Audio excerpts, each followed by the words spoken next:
بالله من شرور أنفسنا ومن سيئات أعمالنا من يضلل له فلا مضل له ومن يضلل له فلا هادي له أشهد أن لا إله إلا الله وحده لا شريك له وأشهد أن محمدا عبده ورسوله لا نبي بعده اللهم صل على سيدنا محمد وعلى آل سيدنا محمد كما باركنا على سيدنا إبراهيم وعلى آل إبراهيم في العالمين إنك حميد مجيد أعوذ بالله من الشيطان الرجيم بسم الله الرحمن الرحيم يا أيها الذين آمنوا اتقوا الله حق تقاته ولا تموتن إلا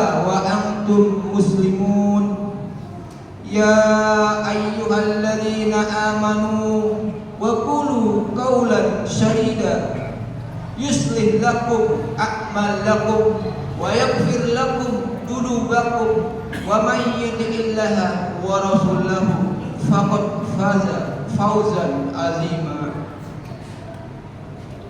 إنما يأمر مساجد الله من آمن بالله واليوم الآخر وأقام الصلاة وآتى الزكاة ولم يخش إلى الله فعسى أولئك أن يكونوا من المهتدين اتل ما أوحي إليك من الكتاب وأقم الصلاة إن الصلاة تنهى عن الفحشاء والمنكر ولذكر الله أكبر والله يعلم ما تصنعون. Hadirin jamaah Jumat yang dimuliakan Allah Subhanahu wa taala.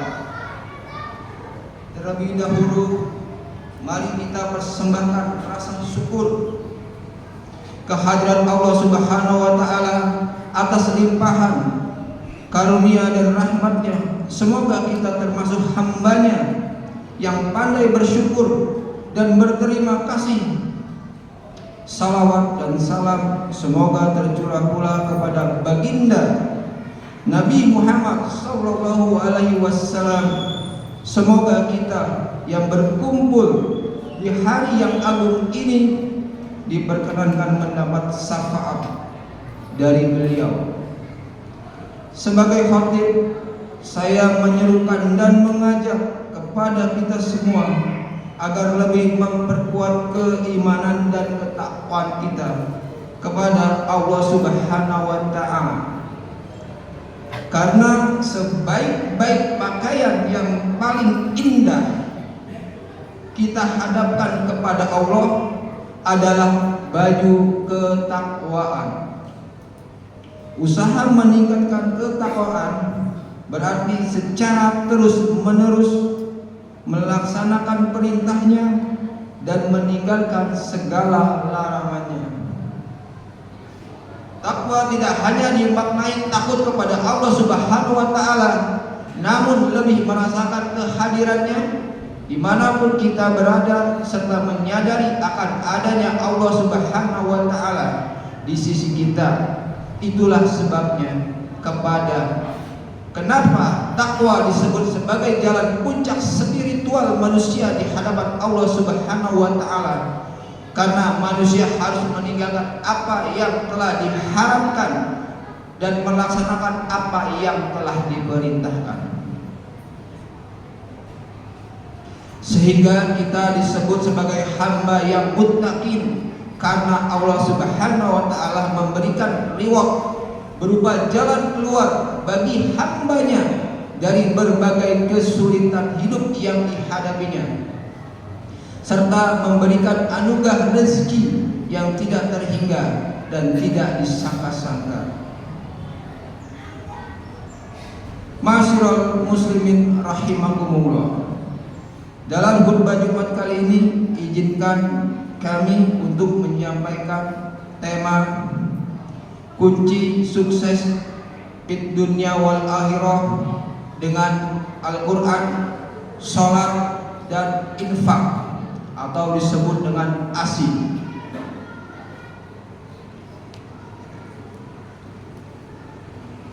Allah telah merancang Al-Quran sebagaimana mainstream bagi kehidupan manusia, khususnya umat Islam.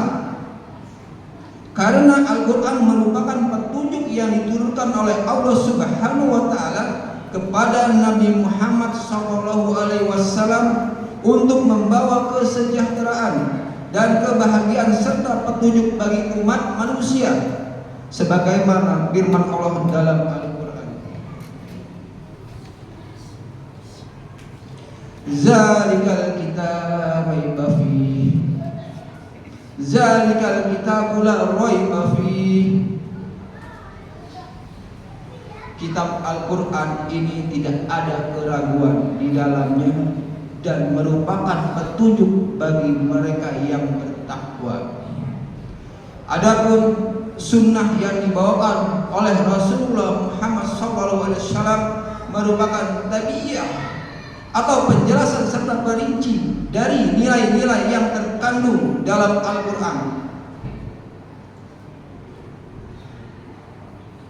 Sebagaimana firman Allah menyatakan, bil bayyinati wal jubur wa anzalna ilaikal dzikra litubayyina lin-nasi ma nuzila ilaihim wa la'allahum yatafakkarun. Keterangan-keterangan dari mukjizat dan kitab-kitab, dan kami turunkan kepadamu Al-Quran agar kamu menerangkan kepada umat manusia apa yang telah diturunkan kepada mereka dan supaya mereka memikirkan. Surat An-Nahl ayat 44. Kedua adalah sholat. Allah berfirman di surat yang tadi saya bacakan, surat Al-Ankabut surat 29 ayat 45 yang berbunyi, A'udzubillahi minasyaitonir rajim. Bismillahirrahmanirrahim. Utslu ma huhiya ilaika minal kitabi wa aqimis shalah. Inna sholata tanha 'anil fahsya'i wal munkar wa la dzikrullahi akbar wallahu ya'lamu ma tasna'un. Sebelum kita sholat, diterangkan ayat ini, kita diharuskan membaca Al-Quran. Untuk apa? Untuk sholat kita diterima oleh Allah Subhanahu wa Ta'ala. Karena sholat tanpa ayat-ayat Al-Quran yang kita dibacakan itu tidak sah. Begitu pula hukum-hukum sholat yang tertuang dalam hadis Nabiullah Muhammad SAW yang harus kita ikuti tata cara untuk sholat. Kenapa harus sholat? Sesungguhnya sholat adalah mencegah perbuatan keji dan munkar. Karena selalu ayat ini berpasang-pasangan dengan zakat. Wa aqimus sholat wa atuz zakat. Orang yang sholat pasti bayar zakat. Wa aqimus sholat wa atuz zakat. Orang yang sholat pasti menginfakkan sebagian hartanya untuk keperluan di jalan Allah. Kenapa? Karena rezeki yang kita dapatkan belum tentu itu milik kita semua. Ada hak orang lain. Kenapa? Karena hak orang lain itu harus kita tunaikan. Dan mustahil, sangat mustahil ibadah kita tidak akan diterima kalau hubungan sesama manusia tidak baik. Hablum minallah bagus, hablum minannas juga harus bagus. Azwaja selalu berpasang-pasangan. Karena syarat mutlak seorang mukmin, salat adalah tiang agama sebagai fondasi dalam diri kita. Salat seorang mukminin, seorang muslim, seorang Islam diterima oleh Allah Subhanahu wa Ta'ala bisa dilihat bukan dari harta yang didapat, tapi dilihat dari apa yang didapat dalam kehidupan keseharian. Apakah sholat dia diterima? Kalau sholat dia diterima, pasti orang itu tidak akan mengucapkan hal-hal yang buruk, gibah, adu domba, menjelek-jelekan orang. Karena ya ayyuhalladzina amanu taqullaha wa qulu qawlan sadida. Sesungguhnya orang yang bertakwa kepada Allah itu adalah bicaranya baik-baik. Jadi sholat adalah introspeksi seorang muslim, seorang mukmin untuk mengenal diri lebih dalam lagi. Zakat, infak, sedekah, itulah akhir dari 3 kesatuan. Hidup kita ingin selamat, pegang Al-Quran. Karena Al-Quran adalah keimanan. Kenapa? Karena setiap muslim diwajibkan harus membaca Al-Quran, karena salah satu keimanan dan rukun iman itu adalah kitab-kitab Allah. Salah satunya adalah Al-Quranul Karim. Di sini kita bisa melihat sejenak apa yang telah diturunkan oleh Al-Quran kepada manusia. Lihat di kampung-kampung, di ujung pedesaan sana, atau di pondok pesantren, setiap orang menghatamkan Al-Quran pasti ada doa. Allahumma hamna bil Quran waj'alna hulana imama wa nura wa huda wa rahmah. Allahumma zakirna minhu ma nasina warzuqna tilawah. Ya Allah, jadikan Al-Quran yang saya baca ini adalah sebagai nur, petunjuk, hudan. Nur adalah cahaya, hudan adalah petunjuk, dan rahmat buat yang membaca. Dan jadikanlah Al-Quran ini adalah hujah. Kita berbicara baik, qaulan sadida. Juga Al-Quran ini adalah sebagai rahmat, petunjuk buat kita semua. Masya Allah, dahsyatnya Al-Quran.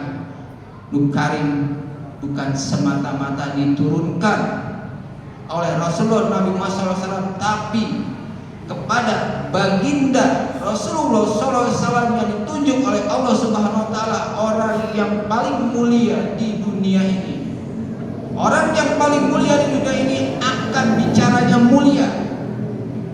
Tidak ada mengikut Nabi Muhammad SAW atau umatnya itu bicara tidak baik-baik, pasti qaulan sadida.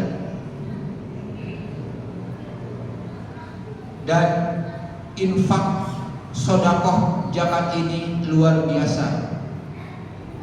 Efek sampingnya yang tersirat di hadis Rasulullah SAW yang berbunyi khairun nas wa aqfa'uhum linnas. Sebaik-baiknya manusia adalah manusia yang berguna buat manusia yang lain. Hadirin jamaah Jumat yang bahagia, kunci kesuksesan kita hidup di dunia adalah ASI. Mungkin 2 tahun umur kita, dari 0 sampai 2 tahun ketergantungan oleh ibunda kita. Kehidupan kita tergantung dengan ASI, air susu ibu. Tapi setelah dewasa, kehidupan kita tergantung dari ASI, Al-Quran, sholat, infak. Karena yuk mari kita sama-sama memperbaiki diri kita semua supaya kita selamat di dunia wal akhirah. Kenapa? Karena tadi ada ayat yang saya bacakan di awal. Innama ya'muru masajidallahi man amana billahi wal yaumil akhir wa aqama shalah, dirikan salat, wa atuz zakah, bayarlah zakat, infak sedekah, walam yasha'illallah, dan tidak takut dengan apapun, ulaika ayyakunu minal muhtadin, sesungguhnya mereka itu adalah orang-orang yang mendapatkan petunjuk. Barakallahu li wa lakum fi Qur'anil azim wa nafa'ani wa iyyakum bima fihi minal ayati wa dzikril hakim. Aqulu qawli hadza wa astaghfirullahal azim li wa lakum wa lisairil muslimina wal muslimat wal mu'minina wal mu'minat fastaghfirhu innahu huwal ghafurur rahim. Allahumma